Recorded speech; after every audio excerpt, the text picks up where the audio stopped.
As a neuroscience graduate student, most of my time is spent in the lab doing research. In the very beginning, we take a few neuroscience courses to kind of help us get introduced to the field generally. After a little while, the main focus of the program is research. We could select any topic. Like for me, in my course-based master research program, I do gain a lot of skills and knowledge about how to do clinical trials, how to read research and conduct research. There's particular parts of graduate school, such as taking classes, and there is a fair amount of research in a typical MA and a PhD program in the humanities. But there's also the research that entails going out into the communities. We call that qualitative research, but like for me, going out into the community and interviewing people and collecting stories. Who else than graduate students going to do the research, because they took so much time, and most people doesn't want to work for free or low paid. And graduate students, yes, we don't get paid a lot, but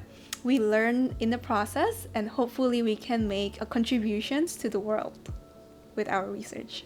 At the beginning of my grad school degree, I was spending a lot of time just familiarizing myself and learning about the field that I was entering, thinking about how to design experiments. And then another huge part of grad student responsibilities is TAing and teaching, supporting the education that happens at universities. That takes up a good amount of our weeks when we're doing those during the school semester. And it's a really enriching part of the grad student experience for a lot of us. And oftentimes there's maybe 2 or 3 professors for a class of 2,000 students. And so it becomes quite obvious that you need additional support to be able to teach those students. And so that's where graduate students come in, acting as teaching assistants.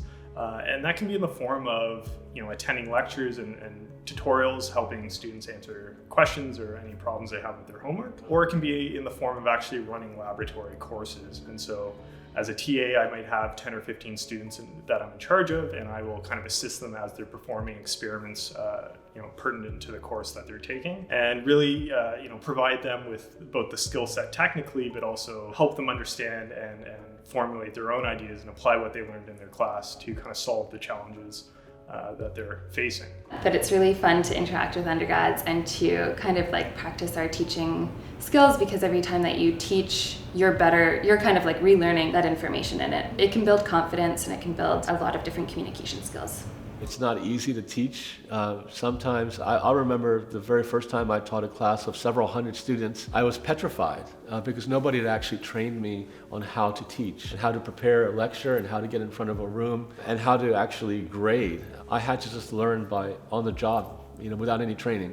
I think graduate students play a very important role in undergraduate teaching. As an institution, UBC and other universities need to think a little bit more about how we support them. And being a TA really allows you to develop your own knowledge into the field. They say one of the best ways you can learn is by teaching others. It forces you to really master the material on your own so that you can teach somebody else in a clear way. That's really one of the advantages, and probably one of the reasons that graduate students are encouraged to TA.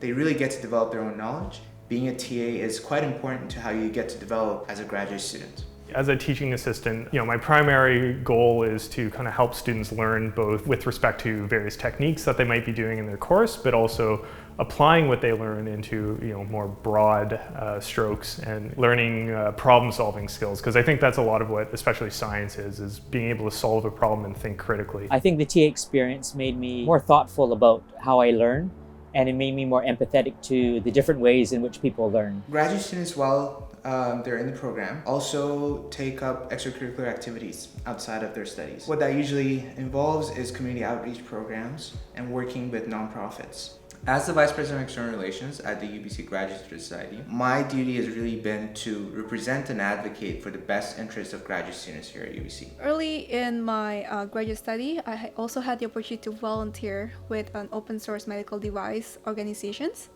I'm fortunate to lead a team to develop a respiratory medical device to help patients who need respiratory support. And I think the medical innovations is very important for graduate students and also physicians in the field to start thinking and develop it. In my undergrad, I think I was the only Black person in neuroscience for quite some time. Sometimes I didn't feel like I really belonged, but I've really found that in grad school, it feels like there's a space for you to really be who you are and to take all of your previous experiences and channel them into your work in a really great way that gives back to your community. So me and my friends started the Black Women Support Network, which is an incredible organization, but very, very new. In doing that, I found that I'm able to, give some voice to my experiences and connect with more people of color as well.